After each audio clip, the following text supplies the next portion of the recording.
What is a compassionate community?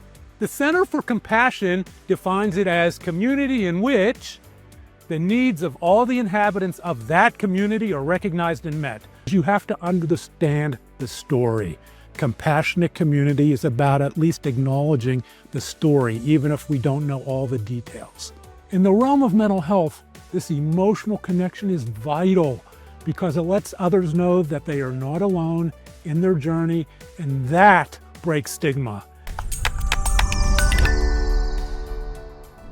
Welcome, and thank you for joining us for another Justia webinar. My name is Nina, and I'll be the moderator for today. For now, let me go ahead and introduce our speaker, Brian Cuban.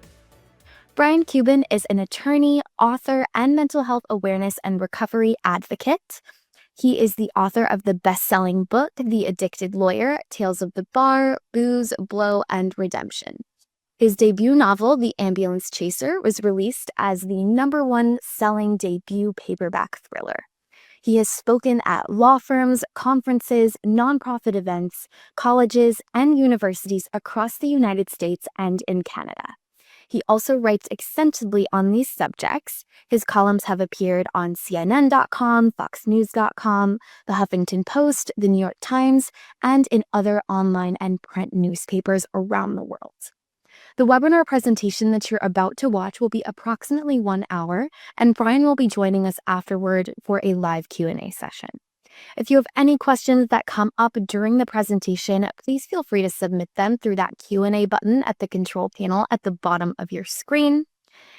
Without further ado, here is Brian Cuban to discuss The Addicted Lawyer, how we got here, and where we're headed. Thanks for having me here today. I'm going to talk to you about mental health in the legal profession and compassionate community. I'm also going to talk to you about how compassionate community can help break the stigma that keeps so many of us in the profession from seeking help. What is a compassionate community? The Center for Compassion defines it as community in which the needs of all the inhabitants of that community are recognized and met. The well-being of the entire community is a priority, and all people living in it are treated with respect. A compassionate law firm or law practice does not mean everything is hunky-dory. It's an environment where we are uncomfortable when we see someone struggling. That's normal. We shouldn't, however, distance from it. We should close distance. People, for the most part, want to be part of a community, especially a compassionate one. We want to belong to something greater than ourselves, right? We may want the support of that community when we struggle, even if we don't specifically ask for it because of the stigma associated with our struggle. The legal profession is no exception to that. We are people. We have our unique stories. We get depressed. We stress. We cry. We laugh. We grieve. We are all, however, more than our struggle, but when we look at our peers, we're often uncomfortable acknowledging that struggle, let alone a person with a life story, that associate you never talk to. As a macro community, we survive the common struggles of law school, licensing, the struggle of wearing or not wearing a suit comprised of our clients' pain and suffering, our families, our own. The irony is that those very commonalities are the same struggle that often put us at odds with each other in the most uncivil of ways in the civil profession. A lesser but crisis-level percentage of us share the common struggle of addiction, problem drinking, depression, and suicidal thoughts. That's me for all of them. How do we as professionals foster a culture of compassion towards each other?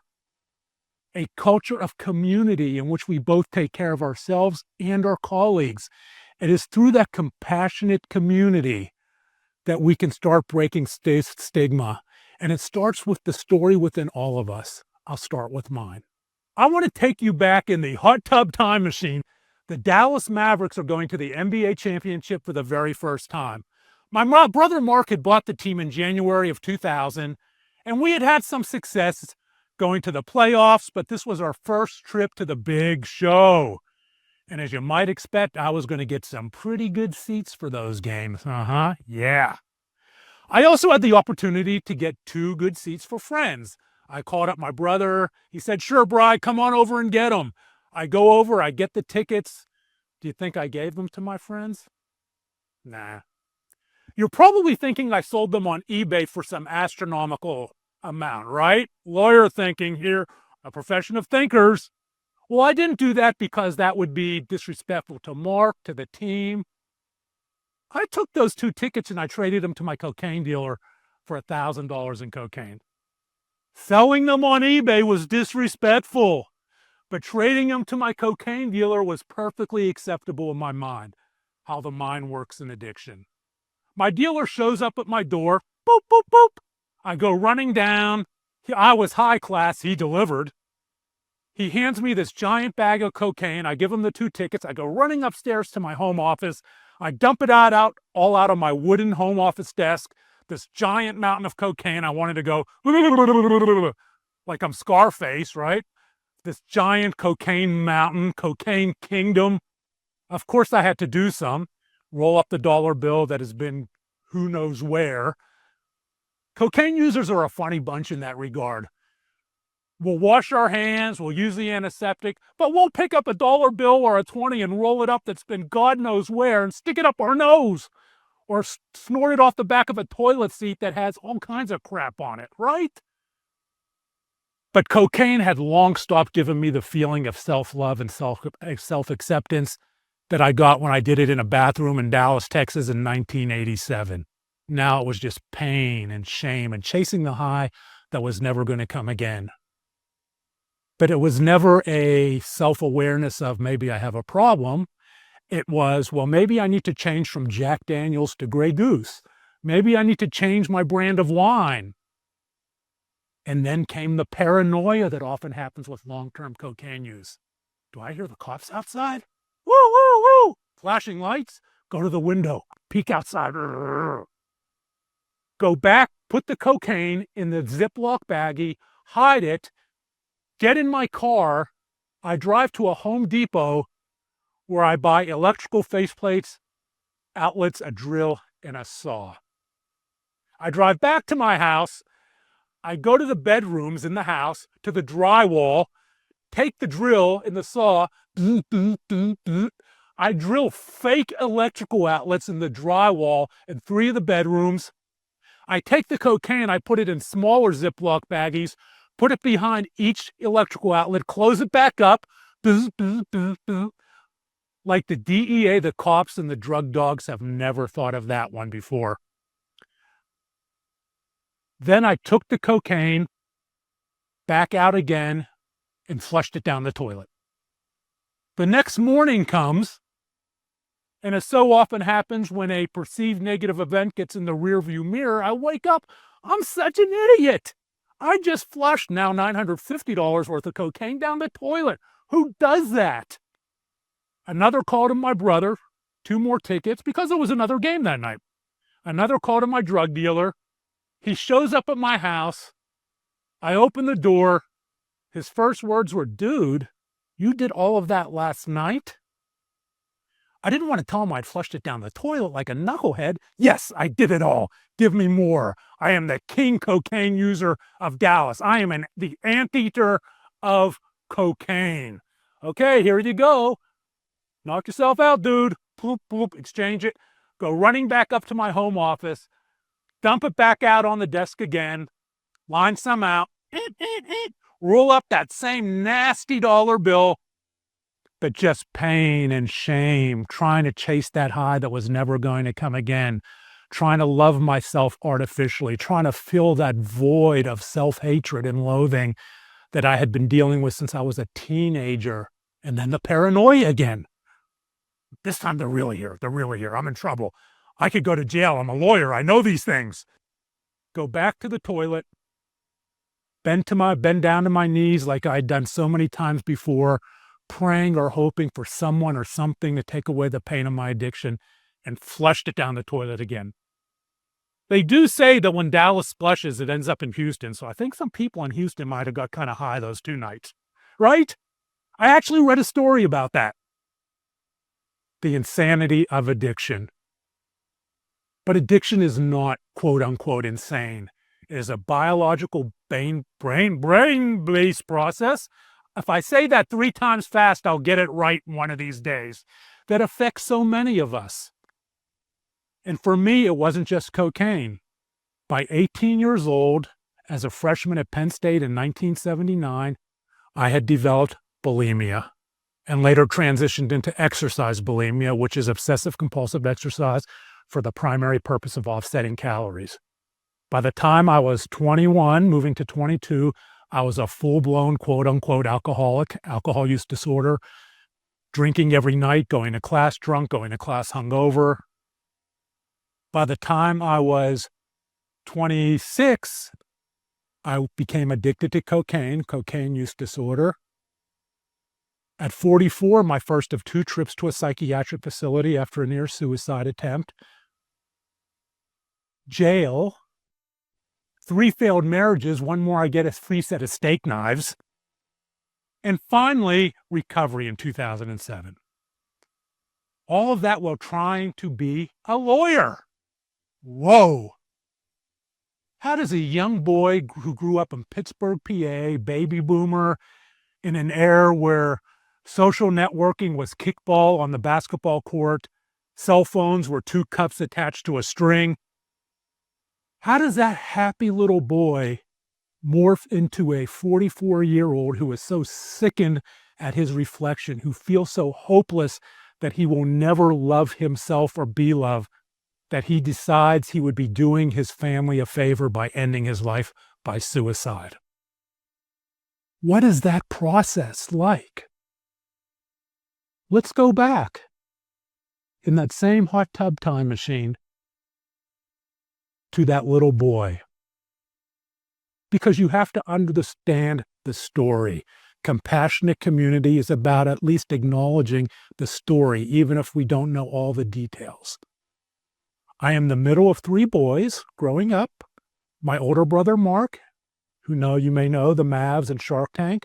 I have a younger brother, Jeff. Mark, as you might imagine, the firstborn, was outgoing, entrepreneurial. He was selling this door to door, selling that door to door. I remember our local newspaper went on strike. He and his buddies, barely old enough to drive, drove out to Cleveland, which is just over 200 miles from Pittsburgh, bought the Cleveland Plain dealer, drove them back to Pittsburgh and sold them on a street corner of downtown Pittsburgh for exponentially what they paid for them. He knew how to see opportunity and fill it then, and he does now. My younger brother, Jeff, good-looking kid, jock, nationally ranked wrestler, the prom, beer parties, girls, dates, all the things that I associated with love and acceptance. I was classic middle child syndrome. I was shy. I was withdrawn. I trended towards isolation. And I internalized anything negative said to me and about me and wore it like a skin-tight suit. A lot tighter than this suit. And I also had a very difficult relationship with my mother growing up. I'm going to tell you a little bit about this, but I want to make it clear to everyone watching me that I do not blame my mother for my mental health issues. Parents do not cause eating disorders. Parents do not cause addiction. There is a difference between cause and correlation, as I'm sure we all know. But many of the things that happen in the home can correlate with mental health issues later in life. And it will happen to some, and it won't happen, and it may not happen to others. That's why it's correlation. There's a lot of fat shaming in my household growing up. I used to come home from school and eat Chef Boyardee ravioli right out of the can. Do they still have that nowadays, Chef Boyardee? I'd use the old style can opener and go, and eat it with the spoon. My mom would come home from selling real estate. She would see me doing that, and she would say, Brian, if you keep eating like that, you're going to be a fat pig. Now, these were the things my mother said to her. These were the things my great-grandmother said to my grandmother. That wasn't my mother's fault. This was the 1970s. These were the tools she was given as a young mother dealing with her own mental health issues at a time where a woman with a mental health issue, you could be put in an asylum. So we just don't talk about it. And that's what they were called back then. When I came home with bad grades, as her mother said to her, she would call me a dumb bunny. She had a very verbally and mentally abusive with her mother, who also had her own mental health issues. That was not her fault. I don't blame her for that. But as a young boy, not understanding Psychology 101 yet, I grew depressed to hear these things. And I began to eat more Chef Boyardee ravioli and more Chef Boyardee ravioli. And I became a bigger Brian and a bigger Brian. And it so often happens when kids change for what other kids perceive in the negative in school. It happened then, it happens now. I've seen it in law school. I've seen it with lawyers, and it happens in a more insidious way in social networking now. The bullying started. Brian, you need to go to Sears and Roebuck and get a bra for your man boobs. Brian, you need to take an extra notch out on that belt. I developed a very self-deprecating sense of humor as a shield against how much these words hurt me. They were like daggers in my stomach. But I didn't want people to know that, because in my mind, the people who were saying these things to me were the popular kids. This was before Al Gore invented the internet, right? My popularity images were the people I saw every day: the prom king, the prom queen, the kids going to the football games, the kids going to the exclusive after-school parties.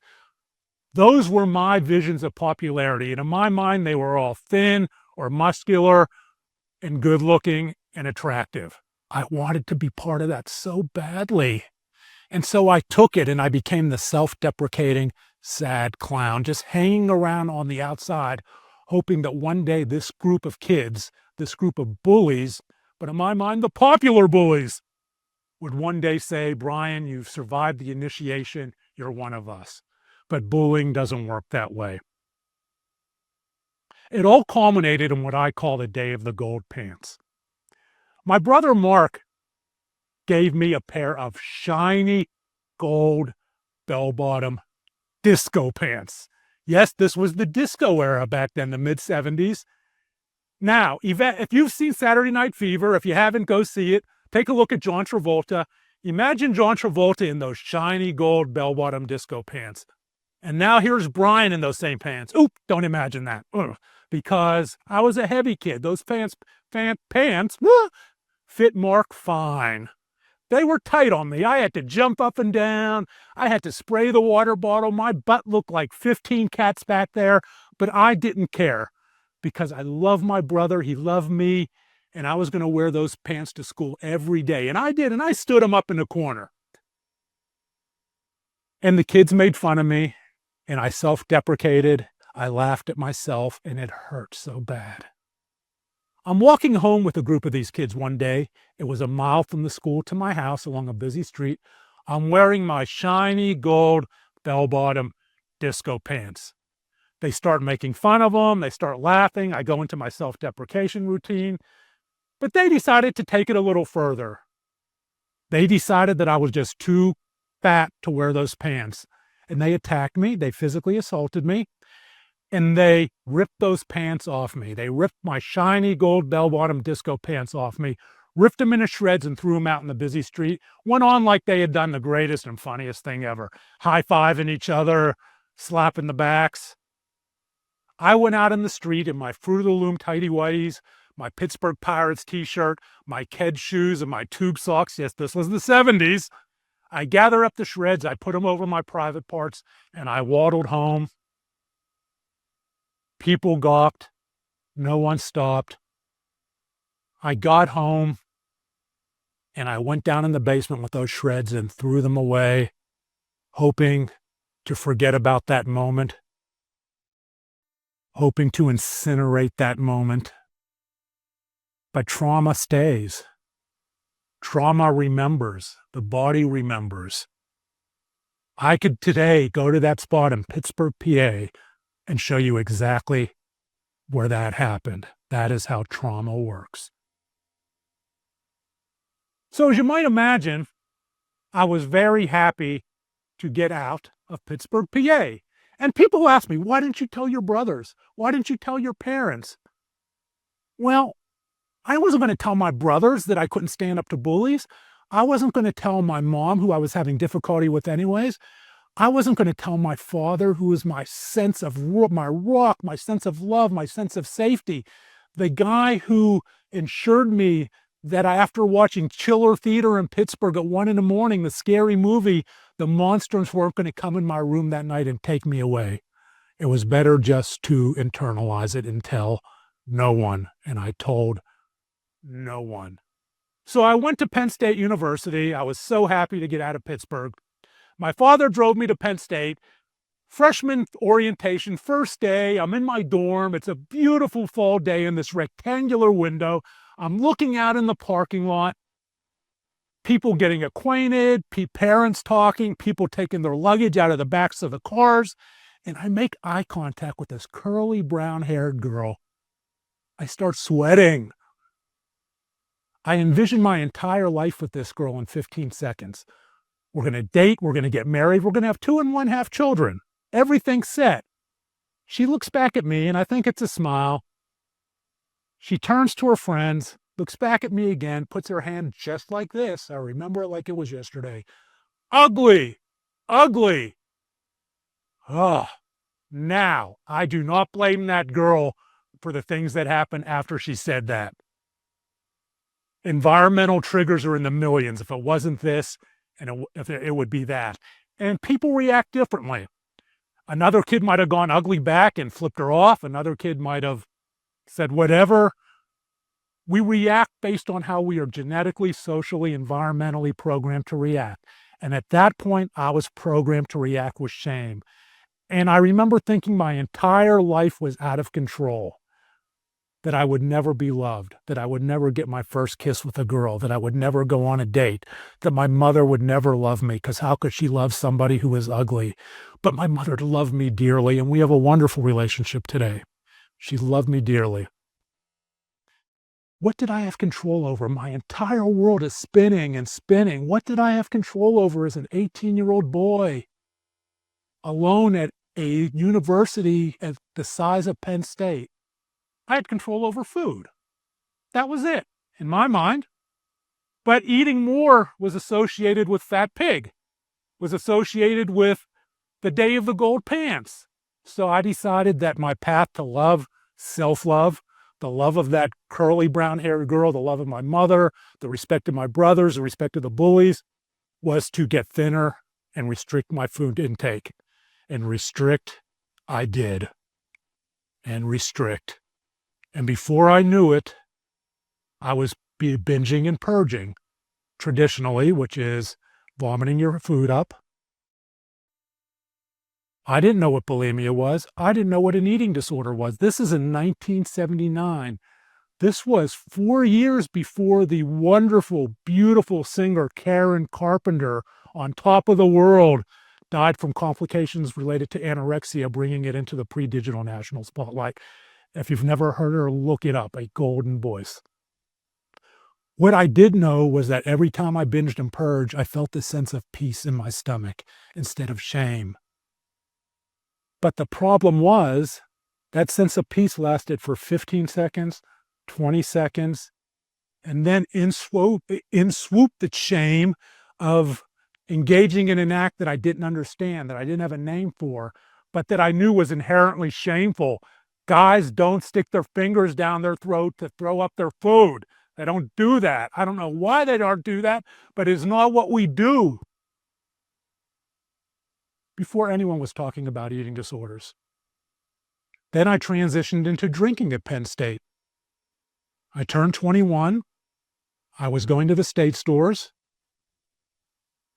I was buying alcohol, putting it in my sock so I could go out and drink alone and get drunk just to go into the bars and get drunker.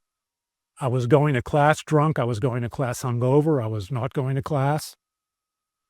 I remember the closest I ever came at Penn State as an epiphany on recovery was walking into a hamburger joint and coming across a rack of pamphlets that the 12-step groups put out. And for those who do not know what 12-step is, Alcoholics Anonymous is the most well-known of them, although there are others. They're called the 20 questions, the pamphlets, and it was geared towards college students. Answer this many questions, check them off, and you may be a problem drinker. And I'm checking off, do you black out? Yes. Do you miss class? And I crumple it up, the first basket I ever made in their wastebasket, 2 points. I'm just a college student. We all do this. But they don't all do that. Then I transitioned into running excessive distances because the only time I felt at peace was when there was no one around me who I could make eye contact with and project that they were saying, you are a fat pig, you are not wanted, you will never be loved. And so I would run 10 miles a day, 20 miles a day, and then I would come back and eat and binge and purge. Some days I was so weak and dehydrated, it was difficult to get out of bed. I was able to graduate from Penn State. I was a criminal justice major. I wanted to be a police officer. That would have worked out well. I would have been the first guy in the evidence room training out the blow for the Manitoulin. I guarantee it. There'd be a movie about me. I just wouldn't be alive to watch it. I'm sitting in the placement office at Penn State, looking through police officer jobs, and there are these two guys from Pittsburgh, where I grew up, sitting next to me. They're talking about taking the LSATs. Law school admission test. And they're talking about going to the University of Pittsburgh School of Law. Pittsburgh Law School admission test. Ding, ding, ding, the bells go off in my head. What bells do you think those were? Not the bells of I want to be a lawyer, not the bells of I want to change the world, not the bells of I want to make a lot of money. The bells of I can stay in school for 3 more years and I can run 10 to 20 miles a day. I can drink my shame away, drink my pain away. I can binge and purge. I can isolate, and I can engage in the exact same survival behaviors that got me through 4 years at Penn State. Because it wasn't about where I would be in 3 years. It was about where I would be with my life 10 minutes from now. I was surviving. I was not living. Day to day, moment to moment, second to second. That was what I knew. That was all I knew. And for those reasons, it made perfect sense for me to go to law school. Yep, that's it. That was my rationale. So I did well enough on the LSATs. My grades were well enough to get into Pitt Law. And I went to the University of Pittsburgh School of Law, 1986. I remember taking the bus from my parents' house. I get out and I'm looking in. Everyone's getting ready to go into the large courtroom for 1-hour orientation where they talk to you about this, they talk to you about that. And I'm looking at the crowd inside the glass doors. I see people getting away, getting acquainted, laughing, looking like they already knew each other. I think I even saw that curly, brown-haired girl. Well, not really, but in my mind, every girl in there was that curly, brown-haired girl, and every guy in there was the guys that ripped my pants off because I was projecting. Instead of realizing that they're all worried about their stuff, whether they're going to make it, I'm projecting that they're all thinking about me and what a lousy human being I am, what a fat pig I am, how undeserving I am to be there. Projection, not uncommon in addiction and depression. And the irony of all that is when I projected, it made perfect sense to me. I made the right decision. This is where I need to be because I will gladly now engage in those exact same behaviors and make it through 3 years of law school. But as we know, you can't just pull an all-nighter before a test in law school, give the information back the next day, and do well. Well, at least I can't. I know if some of you gunners out there maybe did, but I can't. I was not a very good law student, as you might imagine. Going to class sometimes drunk, going to class hungover, not going to class. I did my 1L moot court intoxicated, yes. A microcosm of my 3 years of Pitt Law would be my first year civil procedure class. You're all shrugging, oh, civil procedure. I show up one day, it was a morning class. I had been out all night drinking. I didn't know where my books were. I hadn't changed. I smelled. My 2 seatmates were, dude, go home. Take the L for this class. Just go home. Take the 0. You stink. And I'm sitting there, and the professor is working some jurisdictional problem on a blackboard. I think it was Pennoyer v. Neff or something like that. And I'm shrinking in my seat. I'm shrinking. Don't call me. Don't call me. Please. Mr. Cuban. What do you think of this problem here on the board? Professor, I don't have my books. I'm sorry, I'm not prepared. Pause. Well, Mr. Cuban, when you say you're not prepared, do you mean you're not prepared to answer this? What if I change the fact scenario to this? Professor, I'm sorry, I am just not ready here. I don't have my books. The Socratic method at work. Pause. Let me go home. Please. Mr. Cuban, I understand you don't have your books and you're not prepared. Ah! I uttered an expletive under my breath, but my words project, and I'm sure I'm not the first person to utter an expletive at their Civ Pro professor. One day I'll ask him if he heard me, and I booked up and I ran out of the room. That was my 3 years of Pitt Law.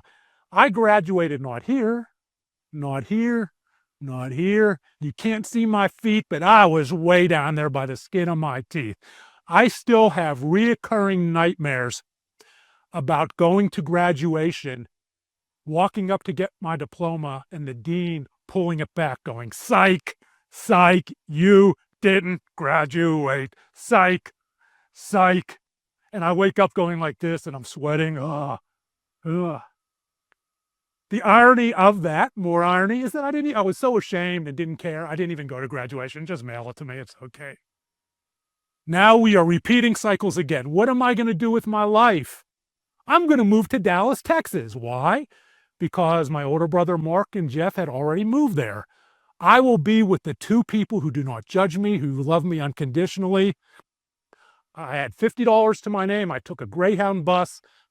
Mark met me at a McDonald's right by the Greyhound station downtown Dallas, and I moved in with him. And it was like throwing gasoline on a fire. Ooh. This was 1986, going into 87. They're in their 20s, and they're out partying, they're out dating. They didn't do drugs, but they're out going to the bars and dating. I fit right in. My drinking escalated. I hadn't passed the bar. I had no job yet. And then one day in a bathroom in 1987 of an upscale Dallas hotel, in the only suit I owned that my father bought for me at Sears after high school, befitting my status as a non-barred lawyer who is a quote-unquote alcoholic with alcohol use disorder and bulimic, I was out there partying away, telling lies, playing a role, and I was introduced to cocaine. I did my first line of cocaine in that bathroom, and it was Katie bar the door, because while that high had overtaken me for the first time in my life, the first time I looked in the mirror and I loved who I saw. Even though it was artificial, I loved who I saw. It swept into my stomach and replaced the self-loathing that binging and purging couldn't cure. It replaced the self-loathing that getting drunk all the time couldn't cure. It was, ooh, I had to have that again and again and again, because every time I did a line, I loved me. My mother loved me. That curly brown-haired girl loved me. Everyone in the nightclub I was about to walk in loved me. It was like nothing I had ever experienced. Cocaine and alcohol took over my life. I failed the Texas bar exam 2 1/2 time. The first time I took the Texas bar exam in Fort Worth, my study aids the weekend before the exam were bar review books I borrowed that weekend. Yes, that weekend. 3.5 ounces of cocaine and a liter of Tab. I'm not a Tab guy anymore. I'm more into the Coke Zero. Do they still make Tab? But it was a thing back then. As you might imagine, I failed. And it was funny, back then they send letters. I guess it's all on a computer now. But they send letters, and the letter comes, and I knew. But it's like when you're turning over your ticket to see if you won the lotto, right? You're going, come on. Oh, yes. Failed. And I failed it again for pretty much the same reasons. And in the summer of 1990, after my first failed marriage, I'm at a bar, had 1 too many, 2 too many, 3 too many, 1 too many lines. 1 is 1 too many, 2 too many lines, 3 too many lines, which is why I'm an abstinence person. There are many paths to recovery, not just abstinence. But for me, there is no such thing as 1 line of cocaine, and there is no such thing as 1 drink without 1 line of cocaine. So my path had to be abstinence. I'm driving up this highway called the Dallas North Tollway. I'm literally feet from my house, the exit to my house, just like we read about. Woo, woo, woo. A state trooper. State troopers also work the tollway as well as the DPD, the Dallas Police. He pulls me over. It's a guy that looked like he was in his early 60s. Son, you've been drinking? Oh, a few. Yeah, a few too many. Like any drunk. I'm not drunk. I'm not drunk. He has me get out of the car. He has me do the sobriety test on the side of the tollway. Son, go backwards from Z. X, G, C, nose over here. Oh, sorry, officer. The nose is over here. Did I pass? Click. Nothing like the feel of steel on your wrist to bring you into at least a momentary reality of the situation. I was booked for DWI. They take me down to Sterrett, which is the jail in Dallas. And at that time, I was also, and I hate the word abuse, but there's no other word for it. I was abusing anabolic steroids to help me feel better about myself. I was also wearing an earring, a dangling earring, Lyrica shorts and a fanny pack, and my arms were in a shirt too tight. Imagine that. Don't imagine that. And it's at that time, it was an assembly process booking line where the Dallas County, where the sheriffs book you. And I filled out my card, and the deputy sheriff looks at my card. He holds it up like this. He puts his face 2 inches from me, and he's reading it. You're a lawyer? He goes, sniffing, puts it down.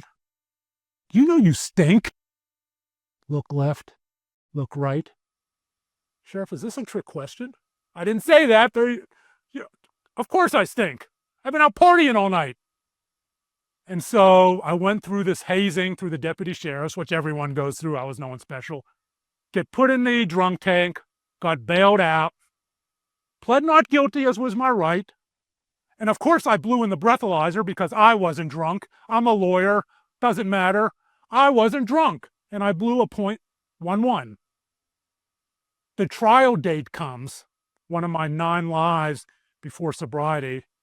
And my lawyer, shout out to Rich Warfield, my lawyer, the day of trial, comes out of the DA workroom with a piece of paper, a dismissal.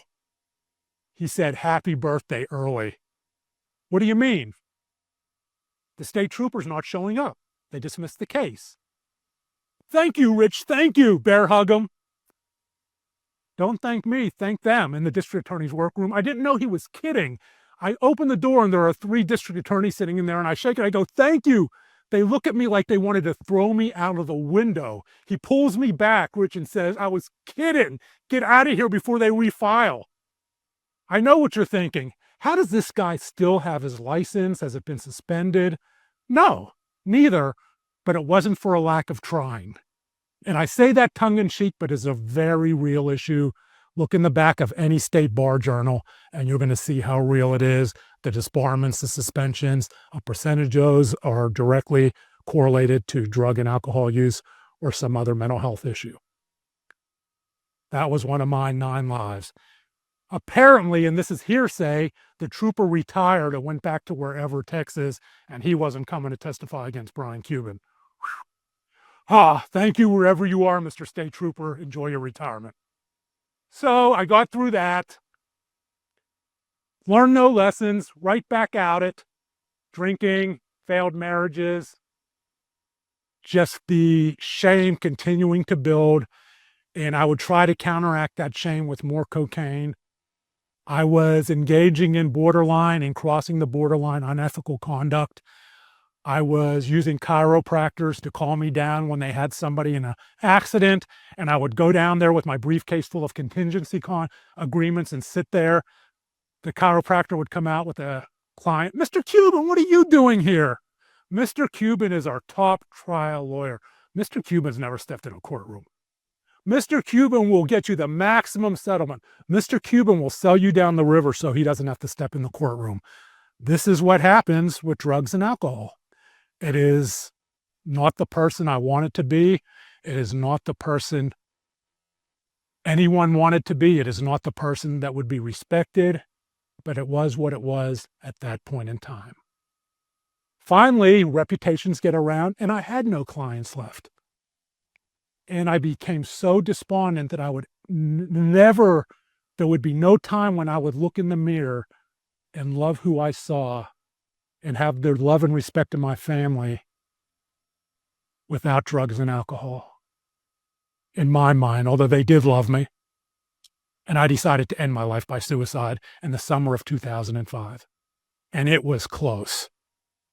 At the urging of a friend by email, who got a disturbing email from me, my brothers came into my house. Jeff came first.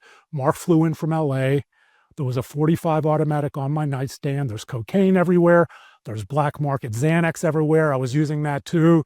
Cocaine at night, Xanax in the morning. Cocaine at night, Xanax in the morning, because I didn't want to live. I wanted to just survive day to day without ever having to know which day it was. Not unusual. They clean up the scene, and I remember as they're taking me out of the house, kicking and screaming. They're trying to save my life, and all I can think of is leave me alone. I remember Jeff saying he's got an addiction problem. I remember Mark saying it's depression, and they were both right. I deal with major depression episodes. I was also dealing with addiction. They can exist independently, and they are often exist together and intersect. So I still deal with depression today, even though I am going to be 13 years in sobriety April 8th. So what happens? We're in the waiting room at this psychiatric hospital. I just want to leave. They take me in there with the attending psychiatrist and psychiatric nurse. I'm screaming. I'm blaming them for my problems. I'm blaming everyone for my problems. It's all about you guys. If you would just do this, if you would just do that, everything would be fine. If you would just leave me alone, everything would be fine. Thank God they didn't mind their own business and didn't leave me alone. But they couldn't keep me there because my head had cleared and I kind of knew the rules. And so they couldn't put a hold on me as they wanted to. They took me back home and we did what I call the Cuban rehab. They said, stay in your house for 2 weeks. We'll take your car keys and everything's going to be okay. I had two thoughts to that. One, no problem. My drug dealer delivers, the Mavericks tickets guy. And two, now they know. Now they really know. So what am I going to do? I'm not going to try to get better. I'm going to distance. I'm going to distance from my father, from my brothers, from my nieces and nephews, and go back with the people who really understand me, who really love me, at least until the cocaine is gone. Those people. And I think it's important to stop here and talk a second about privilege. I went through addiction and I recovered in privilege. It would be as disingenuous as possible for me not to acknowledge that. We talk about addiction not discriminating. That is true. But there are different levels of privilege that give us access to different resources. I had access to resources that many people don't have. And I can't not acknowledge that to you. I just didn't want to take advantage of them. There are people who don't have the opportunities I was given to recover. I existed and exist on several levels of privilege. So we have to keep that in mind. And I do acknowledge that because I know some of you are thinking about that. This guy, he has this, he has that. Yes, that is true. But that is where I was. That is where I am. So I did distance and I'm right back out at it. Now I have no job. Mark put me to work for him. I failed miserably. He put me to work as the point guy for when they were building the American Airlines Center. And I was showing up at those meetings in this construction warehouse, high on cocaine, drunk, and he had to pull me out of that. And here is where the enormous privilege comes in. My brother was supporting me because he loved me. He didn't want to see me under a bridge. Is that enablement? Sure, absolutely. But enablement has to be judged in the situation you're in, and it's often judged in the rearview mirror about whether it worked or not. That enablement and that privilege, yes, got me here talking to all of you. In January of 2006, I was out celebrating my birthday, one of my week-long birthday celebrations that started when the cocaine began and the cocaine ended. I'm at this bar in Dallas, Texas, drunk and high, and this woman walks in. Her name's Amanda. Very light drinker, doesn't do drugs. Had come in after a football game that she was watching, a playoff game. I believe it was the Patriots. She had just moved back to Dallas from living in Boston. We start talking, and I guess I was able to put on the mask of respectability one last time, these masks we wear in addiction and depression, that we can show everyone how happy we are, right? We're happy, these masks. But the deeper in I got, the harder and harder it became to wear the mask. So I gave it one last put on. We started dating. We decided we're going to move in with each other. I remember one of my friends saying, "How is that going to work with what you do in your lifestyle and her lifestyle and what she doesn't do?" I said, "It'll cause me to stop. I'll stop. This is what I need to stop." It's not how addiction works. What is addiction? Obsessive compulsive drug seeking in the face of known consequences, right? So we moved in together Easter weekend, 2007. She goes away to visit family. Next thing I know, it's 2 days later. I'm lying in bed. It's late Sunday afternoon. She's looking down at me. There's cocaine everywhere. There's alcohol, Xanax. I'm lying in bed. Aww. She's trying to figure out if she walked in the right house. She's a lawyer. I'm trying to figure out what lie I can tell to explain this law and order orgy of evidence that I just might not be the person she thought I was. All I could think of was the metaphorical run home to mama. Take me back to and I named this psychiatric facility. It was Green Oaks. You've been to a psychiatric facility? Now it's called psychiatric hospital. You've been to a psychiatric facility? Yeah, there's some things you don't know about me. We'll talk about that on the way down. I don't want to talk about that now because I need that time to think of a lie you'll believe. We get down there and we're standing in the parking lot waiting for intake. She's crying. I'm thinking she's gone. I'd leave. She stood by me. And we dated for over a decade while I rebuilt the broken trust, while I found recovery. I sang. And we have now been married over 3.5 years. Not all relationships will survive these things, but they can. But ours did because I did the work. I did the work not to keep her, not to keep my family. I did the work because I finally came to realize as I went through recovery that unless I recovered for me, that I was still going to be in trouble, because regardless, people leave, people die, trauma happens, pets leave us and cross the rainbow bridge. Recovery had to be bigger than all of that. And she stayed.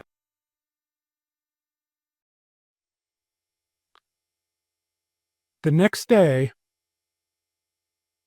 I walked into my psychiatrist's office, who I'd been lying to. I'd been seeing him for 2 years.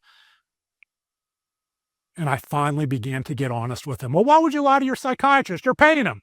Shame knows no hourly rate. It doesn't. I was ashamed. I was ashamed of the eating disorder, which at that point I knew I had. I was ashamed at being, just in my mind, this worthless excuse on the Texas State bar rules as a lawyer, a horrible boyfriend, a horrible brother, a horrible son. I was ashamed of so many things. And I finally released some of that shame with a step into the unknown. I finally allowed the concept of compassionate community to take hold in a small way. And I remember my psychiatrist saying, well, we have a lot of things we have to get to, Brian. We have to tear back all the onions of your life. Oh, who wants to do that? Just tell me how to get sober. I don't want to revisit that little boy. Just tell me how to get sober. That's all I want. So I can keep this and keep that, and I can show my family I'm doing this. Because on that first day of sobriety, that's really what was on my mind, about what I'm losing, not necessarily what was ahead. Would you consider going to residential treatment? I'm not going to residential treatment. I blew up in his office. I'm not going. There are no lawyers in residential treatment, right? And by the way, doctor, I'm a busy lawyer. I saw an auto accident outside when I came in. I'm going to leave here, flip him my card. He's going to call me, and I'll be a very busy lawyer, too busy to go to treatment. How the mind works in addiction. Would you consider 12-step? And the 12-step meeting place was right next door. I'm not going to 12-step. There are no lawyers in 12-step. I walked in there, and half of them were lawyers I knew. I can't go to 12-step. I see them smoking out there, doctor. Secondhand smoke will kill you. As short as I'm standing here, right? Ah, always a reason, always a reason. Well, Brian, we have to do something. And I knew I did because, again, that first day at a minimum, I wanted to show my family that I was taking a step forward. So I decided to walk over to 12-step.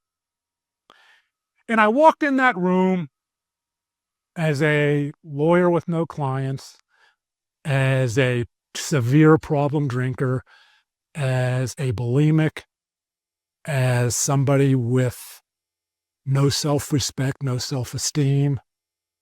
And I sat down. And I remember comparing stories. Oh, that's bad. Yeah. Oh, yeah. Okay, you should be here. Go on. Live your life. That's okay. None of these people have traded tickets, Dallas Mavericks championship tickets, for cocaine. They don't know my problems. How the mind works, right? Ego. Whoo! But the more I listened, the more I realized was drink to mouth, powder to nose. I was in a very, and I am, progressive group where people talked about dual addictions, and it's okay. And let me tell you what I wanted more than anything sitting in that chair for the first day. Regardless of whether I was an alcoholic, and I put it in air quotes because the clinical term is alcohol use disorder. I wanted just one day of sitting in that room for one day would allow me to wake up, walk to my bathroom mirror, strip naked birthday suit, look in that mirror, and love the person I saw without the aid of alcohol or cocaine or needing to binge and purge. If I could do that just one morning, if sitting in that room would give me that gift, I would sit. And I sat, and I sat, and I sat. And during that time, I engaged in a lot of therapy to repair the underlying void, to repair the story. I engaged my compassionate community to help me repair the story. Acceptance and commitment therapy, cognitive behavioral therapy, a lot of different types of therapy geared towards my self-image and loving myself. Because I was now stripped naked to having to bear the pain without all of the substances. And that is brutal, was brutal for me. But I had my 12-step group. I had my compassionate community. So I went day by day and got a little bit better day by day. And I stand here talking to you today, going on 13 years in recovery. I have repaired the relationship with my mother. We have a wonderful relationship today. We sat down and we talked about what she went through, the abuse she went through with her mother, the tools she was given as a young mother. I forgave her. She forgave me. And I'm not telling you what forgiveness should mean to you because people have been through awful things. I can only tell you what it meant to me, and I let go of the anger. I let go of the anger of the bullies who ripped my clothes off. I've been connected at different times with those kids. People say, don't you want them to know what they did to you? Did you tell them? Of course not. These are 59-year-old men. These aren't 15-year-old boys. This isn't Maury Povich. I'm not the father, right? It's not a reality show. I want them to be leading happy lives, have happy marriages, happy children, hopefully not repeating cycles and teaching their children differently about bullying than they were taught or not taught. And when I look back at my life in the legal profession, I went through this at a time when there really was no compassionate community. We had a different culture. We drank hard alcohol in the community lounge at Pitt Law. We didn't have a dean of students. We didn't really have people you can go to, and that's not their fault. They're not bad people. It was a different time. When I was going through this and I got my DWI, I'd never heard of the Texas Lawyers Assistance Program. It was only a few years old. And now I want to circle back to other ways in which compassionate community can help us move forward as a profession. So how do we build and nurture empathy as a skill set so that we can foster a compassionate community? Here are a few suggestions. 1, integrate empathy building skills as part of your wellness initiative. Sometimes we forget that we have this empathy skill set when we deal with our struggles in daily lives.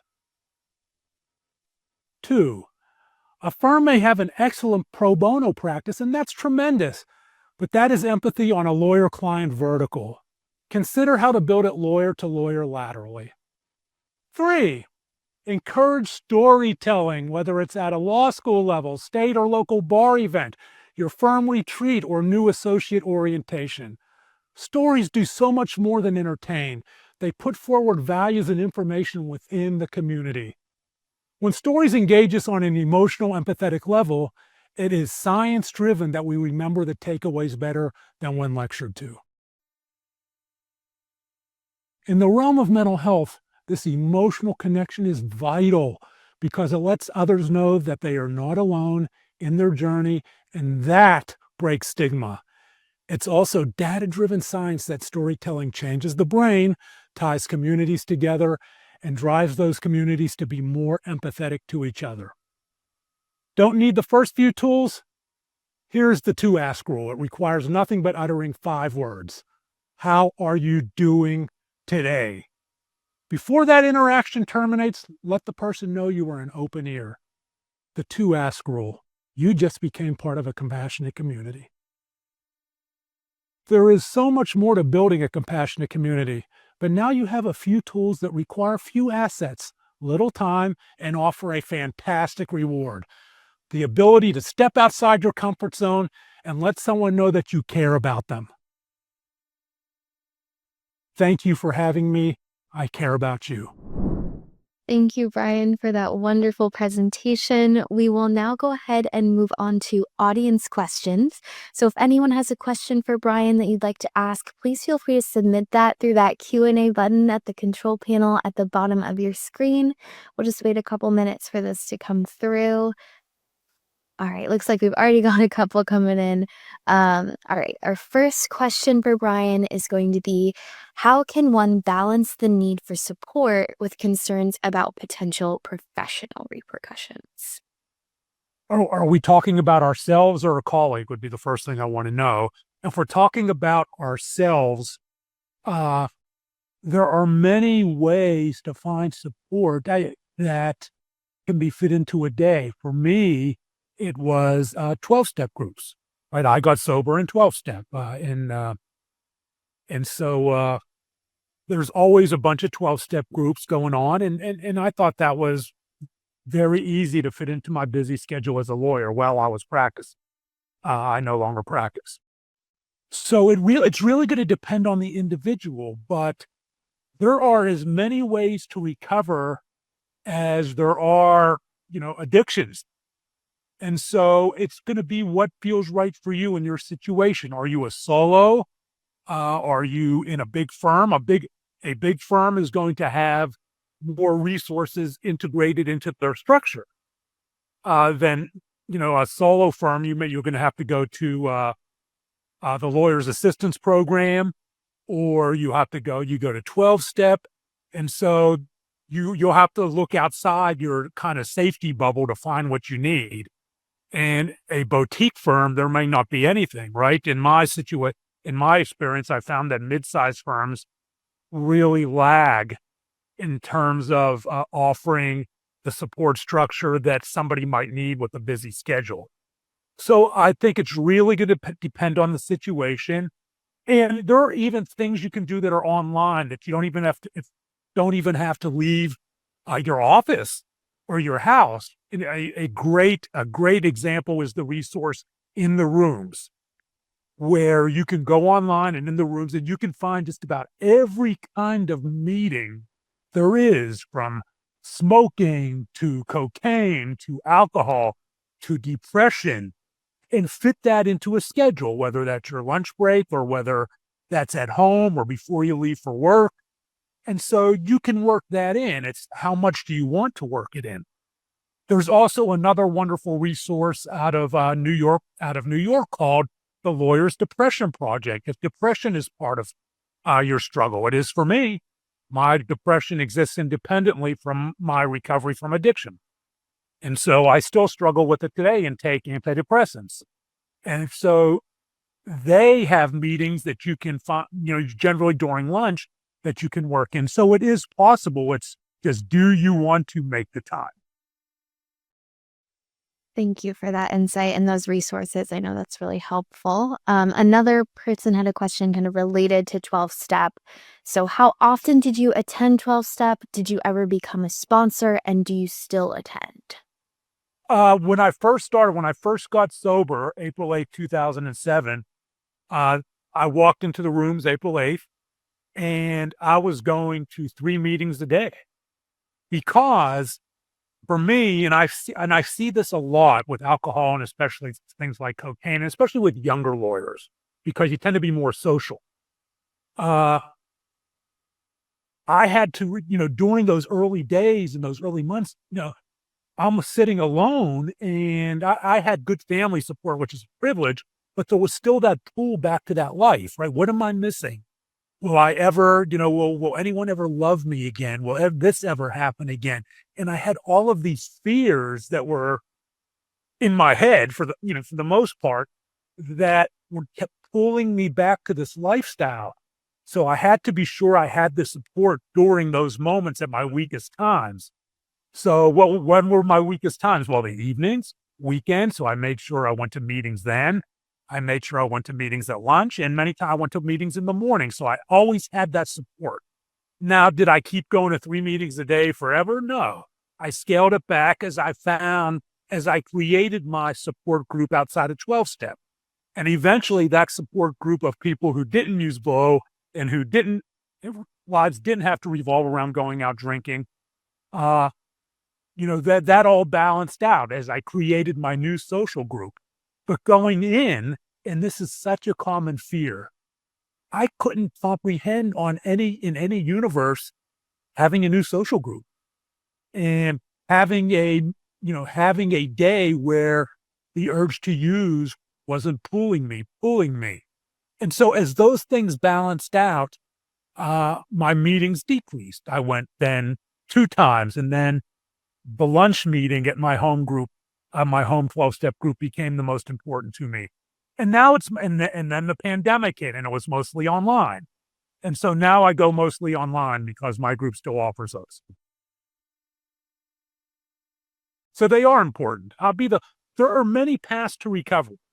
Mine I was only offered treatment, which I refused, and 12-step. That was it. But there are many kinds. There's harm reduction, because now we have the opioid crisis where people are on Suboxone and methadone, which is a very stigmatized issue in the legal profession because it is a 12-step oriented profession. But when I say 12-step, it is not my intent to say that is the only way to recover. Thank you, Brian. I think we have time for one more question. Are there specific strategies or accommodations that you believe can be implemented in the workplace to support recovery? Yes. Having people, in the workplace, having people, especially in firms, having a point person for someone that they can go to without repercussion to talk about having a problem. Now, as we know, a firm is not, you can't ask certain questions, right? And you can take medical leave, you can take family medical leave to do certain things, and it's against the law to ask why. But everyone knows.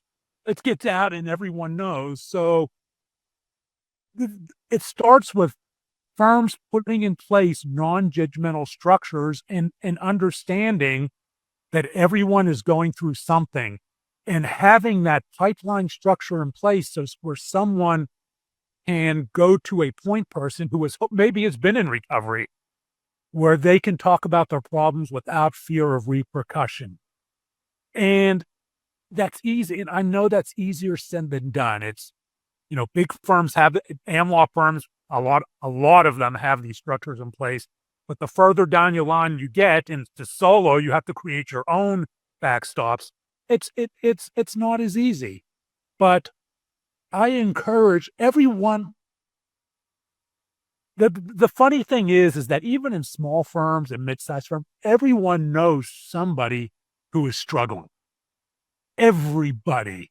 Addiction is so prevalent in our society, and depression. So I always encourage those people. Well, you know somebody. If it was your child, if it was your spouse, what protocols would you want in place to bring that person back? Why don't you do that for the people in your firm that you care about? Put those protocols in place and treat them like family. And when you start treating them like your family, I think you'll look at it in a different light. Well, thank you, Brian, for your perspective and sharing your story. And thank you to everyone who submitted questions. We'll now go ahead and wrap things up. We want to thank you for joining us today for another Justia webinar. Have a wonderful rest of your day. Thanks for watching. We hope you enjoyed this video. And if you did enjoy it, please click the like button and subscribe to our channel for more videos on law practice and legal marketing. See you in our next video.